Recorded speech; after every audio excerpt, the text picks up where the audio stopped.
And welcome back to the Magnolia Media Podcast. I'm your host, Jonathan M. Ruggiero.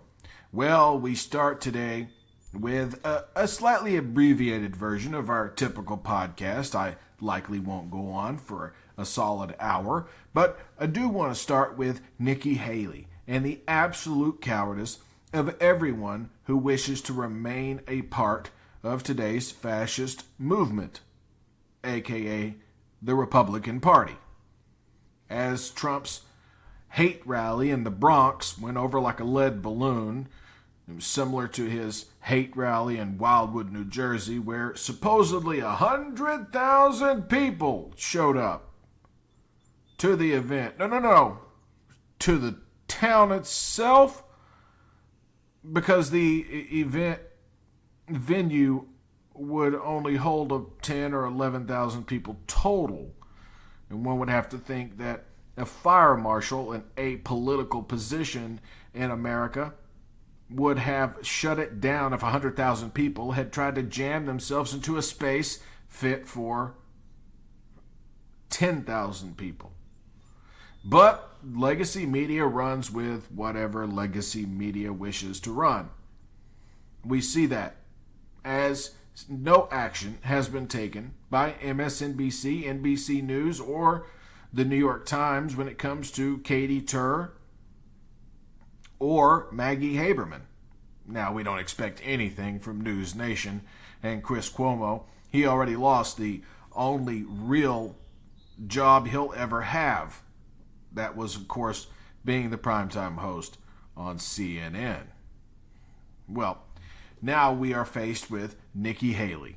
Nikki Hailey, who, well, was probably most effective of all Republicans in attacking Donald Trump on a consistent basis and actually managed to pull 20-25% of the vote away from him in states like Indiana months after she had fallen out of the race. She has now officially handed a great deal of those voters, a great number of those voters, over to the Democratic Party. As recent Quinnipiac polls show, Biden leading 43 to 38, with RFK Jr. getting 14% of the vote.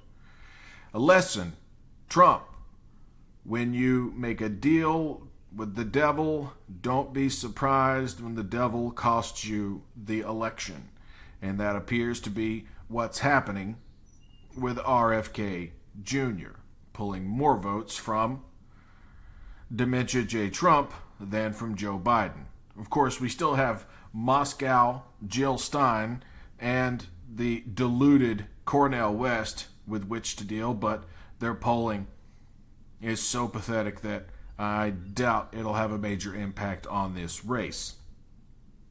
Donald Trump has attacked Nikki Haley's husband, who was deployed overseas as a member of the National Guard during her primary bid to defeat Donald Trump, which she knew was never going to happen, yet she made all of those bold statements about his cowardice, about how she would never kiss the ring, about well, all sorts of insulting things that she would never do. Nikki Hailey has officially told the media that she will, in fact, vote for Donald Trump. After all of that, she's determined that a vote for Donald Trump is better than a vote for President Biden. And why? Well, she's relatively young, at least in politician years. And she wants to have a future in the Republican Party. I contend that the Republican Party is going through a phase, a fad, a trend. These trends last about 10 years. We can go back to the populism fad of the 1920s and 1930s, which ended abruptly when Pearl Harbor was attacked by the Japanese. The truth is that populism had already begun to die off in the United States years before that. There were just a handful of hanger-ons who were still interested in pushing that message. However, Nikki Hailey, after all of the strong language she used in describing the cowardice of Donald Trump and what he allowed to happen on January 6th, and the way he talks about veterans, which should be disqualifying. I agree with her on that. But she didn't back it up. She didn't back it up in any real way at all when she eventually did all of the things she said she would not do. And let's not dilute ourselves. Her saying she will vote for Donald Trump is her essentially saying she's endorsing Donald Trump. The thing is that by the time she can run for office, that is, if we still have elections post-2024 in this country, by the time she'll be able to run for office, the MAGA movement would have blown over. Those voters would go back to being non-voters, and the Republican Party will restore itself to some semblance of what it was pre-Trump, which wasn't all that great. Let's remember, it is Ronald Reagan who allowed for billionaires to become mega billionaires. He essentially did away with all corporate taxes with this delusion that somehow that money was going to trickle down to everyday people and that we would all benefit from one group of people becoming incredibly rich. It was George H.W. Bush who continued this fantasy to prop himself up and to prop up his friends. Then Bill Clinton came along, and he didn't do the middle class any favors by signing NAFTA, which there are good things about NAFTA. I hate to be that guy to have to remind you that it isn't all bad. In fact, it could be mostly good if capitalism in this country hadn't essentially turned to cronyism. Now, on to George W. Bush, who, in an effort to help his friends, exploded the deficit in this country so that it is where it's at today. Remember the endless wars, the Iraqi invasion, because supposedly Saddam Hussein had gotten nuclear material from Nigeria, and we were going to find it just any day. Meanwhile, we did nothing for our Kurdish friends. Then there was Barack Obama, who took the political hit required to ensure Americans had access to health care. That is, in all but 8 states, which have yet to expand Medicaid, including the one from which I am recording currently, the state of Tennessee. A once proud state, a state that produced moderate Republicans like Bob Corker, like Bill Haslam, like Lamar Alexander, like Fred Thompson. Not extremists like Marsha Blackburn. Not extremists like Bill Hagerty, Governor Bill Lee, or my Congressman, Tim, my daddy, Burchett. We hadn't forgotten about you, Tim.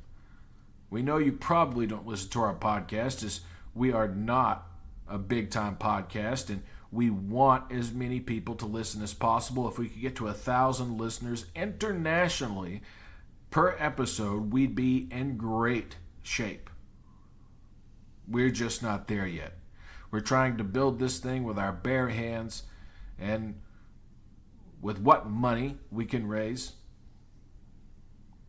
But it's one step at a time, one brick at a time.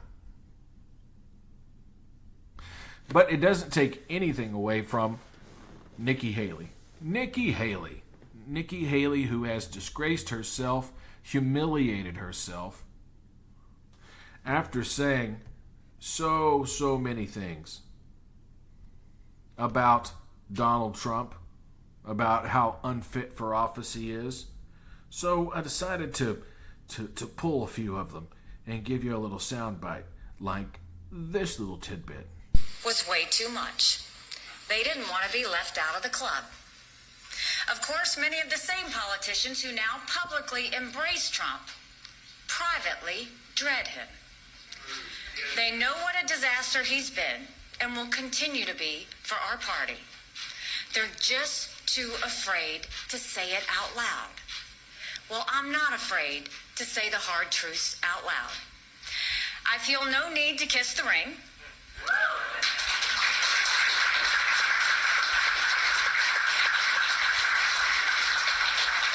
I have no fear of Trump's retribution. There you go, Nikki. You really told him off, didn't you? What a strong South Carolinian you are. Only to backtrack a couple of months later and say she endorses Donald Trump. But, forget about, all those statements that she made denigrating Donald Trump, calling Donald Trump what he is. A liar, a charlatan, a thief, a man who spends more time in courtrooms than he does on the campaign trail. And finally, polling is starting to catch up with him, as people realize Donald Trump really is going to be the Republican candidate for President of the United States. A terrifying proposition in and of itself, but a true proposition. He could actually be president again. All of these federal cases would go away, and I'm recording this as we await summation by the prosecution in the New York criminal trial of Donald Trump. I don't know how that'll go, and frankly, it doesn't really matter to me because, from what I understand, it won't end in prison time anyway, which is the only outcome of a Trump trial that would interest me. One that includes him going to jail.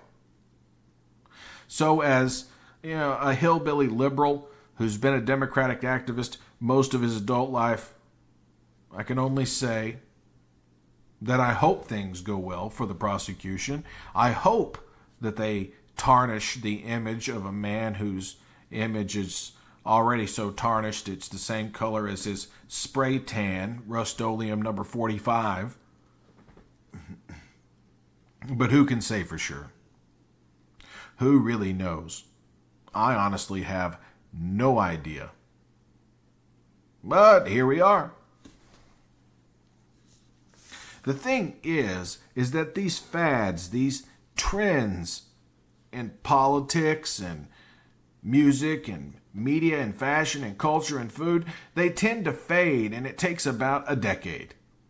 The Satan scare of the 1980s and early 90s is probably the most recent reminder of a fad that passed after about a decade. The populist movement of the 1920s and 30s, which I said ended with Pearl Harbor, but had really ended long before that.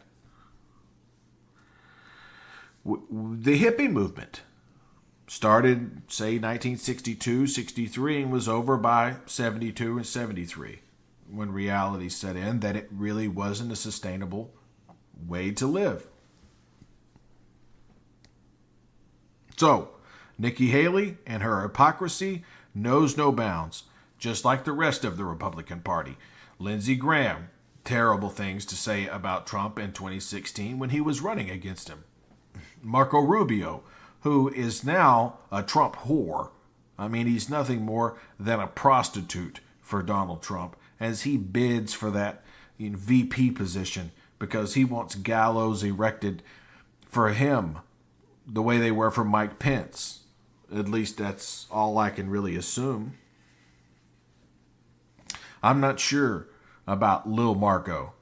After being run into the ground by people surrounding themselves with Donald Trump, people who attacked Donald Trump relentlessly Lindsey Graham, again, talking to you, John Kasich, who's more or less disappeared, Larry Hogan, who's running for Senate in Maryland and wasting a whole bunch of RNC money they don't have to spend, hoping that in a Senate race he can be elected to the United States Senate from the great state of Maryland, the most democratic state in America.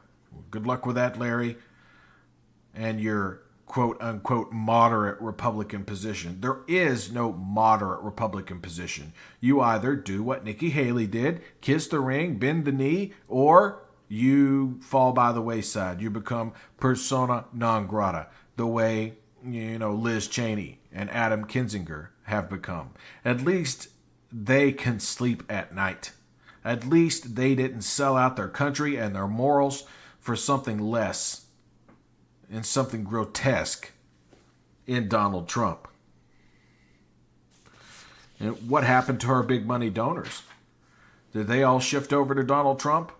Did they suddenly start showering Donald Trump's campaign with money? I see no evidence of it. I've heard no evidence of it. And needless to say, I keep up with the news as best I can. That is the Washington Post, the New York Times, Reuters, Axios from time to time, The Nation. There are real news outlets other than just cable news 24/7. Anderson Cooper over on CNN, or Katie Tur, who should have long ago been fired by MSNBC when she was named from the stand by Michael Cohen as someone he would use to put positive stories out about himself and Donald Trump leading up to the 2016 election, which again he won by a razor-thin margin in 3 states, and we simply cannot have that happen again. I know Hillary Clinton was unlikable, but Hillary Clinton, very much a technocrat, would have been an excellent president. But that's neither here nor there. Before my voice leaves me completely, let's talk about Samuel Alito and flags, flags, flags, and more flags. After discovering the January 17, 2021 distressed flag outside of his Alexandria, Virginia home, or Arlington, Virginia home, I apologize. We now understand that in the summer of 2023, just this past summer, he had the Appeal to Heaven flag outside of his beach home in New Jersey. This, of course, is a call to violence, a flag that was seen everywhere during the January 6th violent insurrection. And it was a violent insurrection, no matter how hard Republicans tried to paint it as something less than a violent insurrection. If it had been a mob of Antifa protesters, it would forever be remembered in their minds. I mean, statues would be built in remembrance of that day. But it's just us, those who believe in democracy, this pro-democratic society that we've managed to build. There are a lot of us out there podcasting, giving our 2 cents. And again, me and my cohorts here at the Magnolia Media Network, which you can find our pod by searching the Magnolia Media Pod wherever you get your podcasts. You can help out by chipping in $5 at patreon.com/Magnolia Media Network. And we appreciate you so much because we're trying to build this pro-democratic podcast and website one brick at a time. And we need you to do that. We need you. We need your support. Whether you're checking out my little videos that I post, especially the shorts that I post on YouTube, or listening to the audio version of this podcast, which is really our primary medium. We appreciate you. Tell a friend. Spread the word. Now, back to Alito and his flags. They Appeal to Heaven flag was originally a 17th century symbol proposed by John Locke, and then moved its way through the 18th century right up to 1775, 1 year before the Revolutionary War, and it is a call to violence. This is a man who is so compromised that during a speech in the summer of 2022 in Rome to graduates of Notre Dame, from what I can understand, he told a little story about being in an art museum in Berlin. And he said an affluent woman and a young boy who he assumed was her son wandered upon an old wooden cross or crucifix. And the little boy, speaking to what Alito assumed was his mother, asked, "Who is that man?" So we're talking about the imaginary figure, Jesus Christ. And believe me, in future episodes, my point of view, my belief system will become more and more a part of this podcast, as I believe religion is poison, and Samuel Alito is helping make that case for me, as are the other 5 right-wing religious extremists on the Supreme Court, who want to turn our Supreme Court into a Western version of the Iranian theocratic court, which clubs women to death for not wearing the hijab properly. It's a terrifying juxtaposition. But anyway, back to the story. The museum, Berlin, Alito, and Rome, talking to this group of former Notre Dame students, saying that story really stuck with him, and that this new secular society in which we were living was somehow corrupted. He said nothing about the fact that this particular breed of religion has managed to corrupt the minds of millions of people across the globe for 2,000 years. He said nothing of that. He's only concerned that the image of Jesus Christ wasn't more ubiquitous. Terrifying? Yes, it's terrifying. Saddening? It's saddening, yes. But really terror. Because once one religious group takes hold, then we have, sectarianism. I can tell you this, growing up in the Bible Belt with religious grandparents who raised me, my grandfather was not a fan of Catholicism. He was a Southern Baptist evangelical, even though he was sort of a very mild Southern Baptist. He did carry those beliefs. He even opposed me dating a confirmed Catholic in my early 20s. It made him angry, as it did my grandmother. So, one religion steps in, one version of Christianity steps in and becomes the official religion of the United States. And what do we get? We get a theocratic nightmare. We get sectarian violence. We become Northern Ireland. This is a secular state by design. That's why it's in the First Amendment that religion and the state must remain separate. But if you notice the pattern of rulings by this Supreme Court, which has been a conservative Supreme Court since roughly 1970, one ruling after another affirming that religious rights take precedent over personal rights or personal freedoms, like, let's say, a woman's right to choose. Not to mention, they've also used their almighty position and the idea that Jesus speaks to them directly to rule on cases like the South Carolina racially gerrymandered congressional map. which moved 30,000 overwhelmingly black voters into another district, breaking up District 1. Even an appeals court in South Carolina, of all places, said that this was racially motivated, but the Supreme Court overruled them and allowed the maps to go into effect. Because Republicans will stop at nothing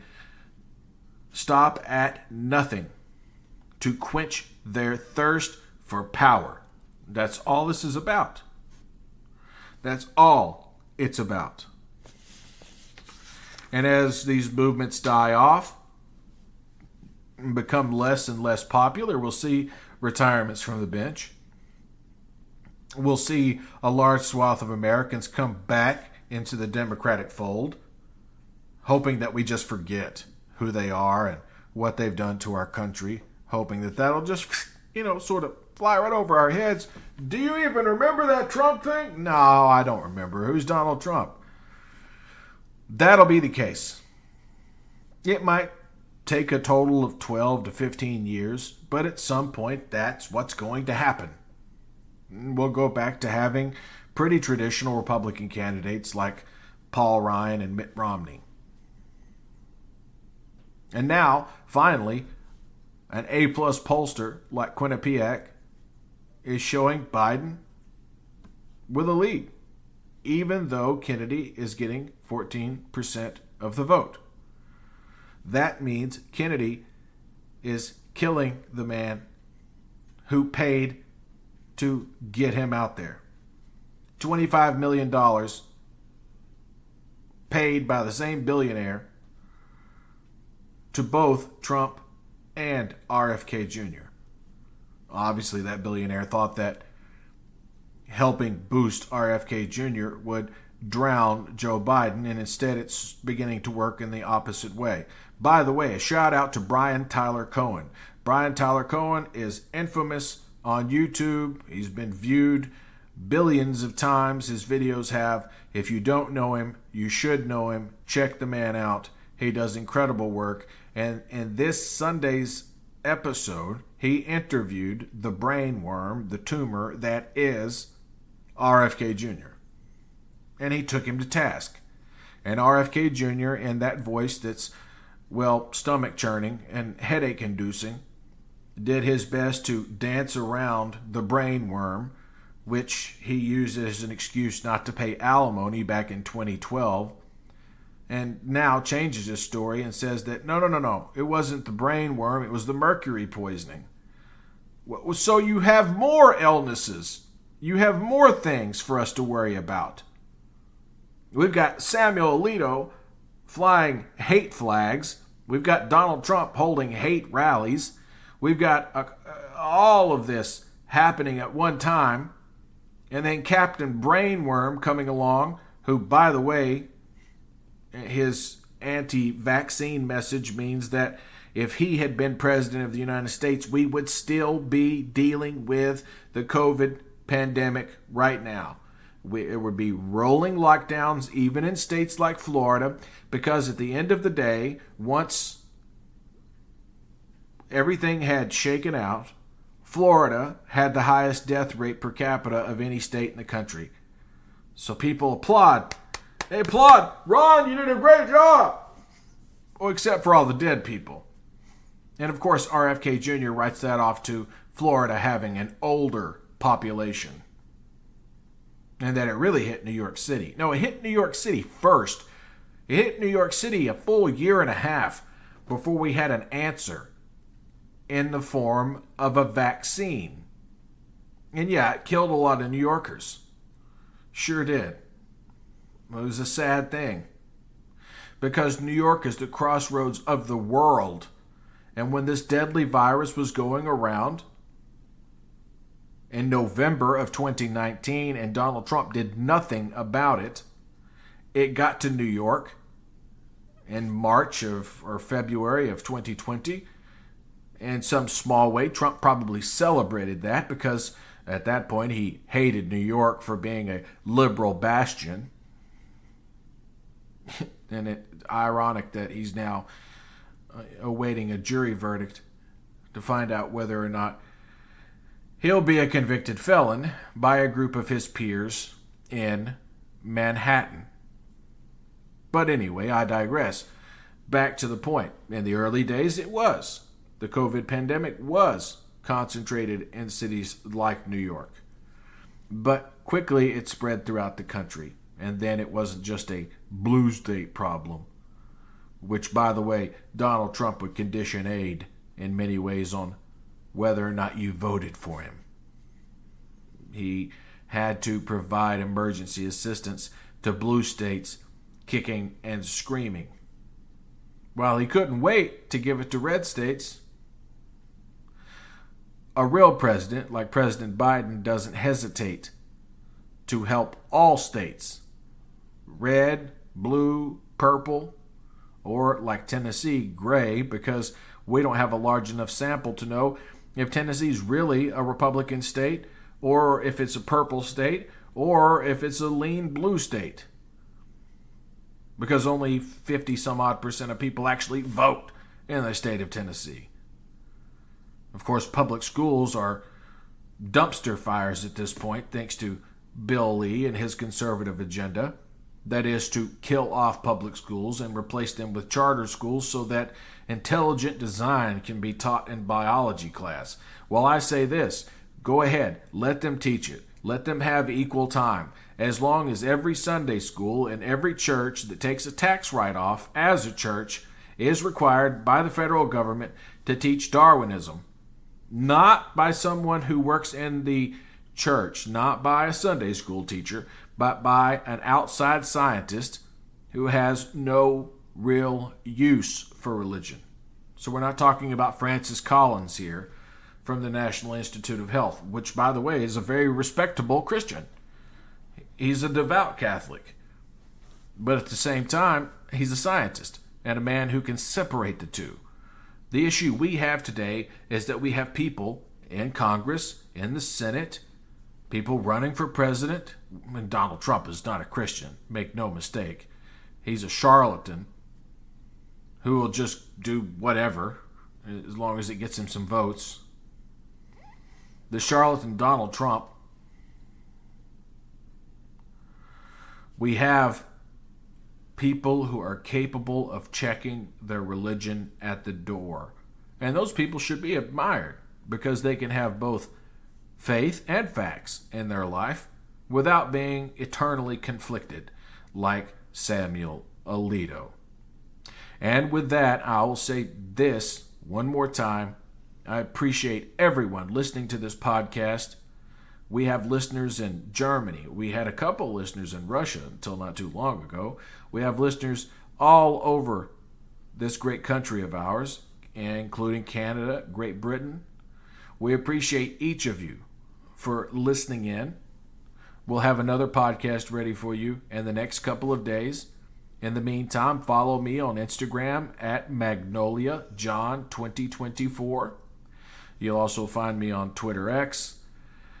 And not much else. Although you can find my Magnolia John 2024 account on YouTube and see some of the videos I've prepared for you and some of our shorts.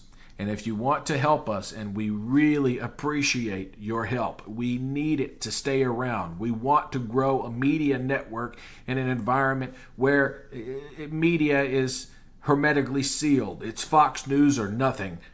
That's what happens in the southeastern United States. Coming to you from the actual eye of the storm so that we can report on the lack of progress happening in states like Tennessee, like North Carolina, like Kentucky, like Georgia. Although Georgia has been in the news and has done some incredible work in getting Raphael Warnock and John Ossoff, one of the smartest senators, I think, in the United States Senate, into office. It's a state that might go blue again as Biden keeps doing better and better in the polls. Not that the polls really matter. Again, they can be off by as much as 13, 14, 15 points. But anyway, check us out on patreon.com/, Magnolia Media Network. That's patreon.com/Magnolia Media Network, and search for our podcast anywhere you get your podcasts by searching the Magnolia Media Pod. The Magnolia Media Pod. Well, that does it for me today. Again, I'll be back tomorrow with more, or the day after, especially if we get a verdict in the Trump trial. Bulletins as necessary. Until then, until next time, everybody out there, be well.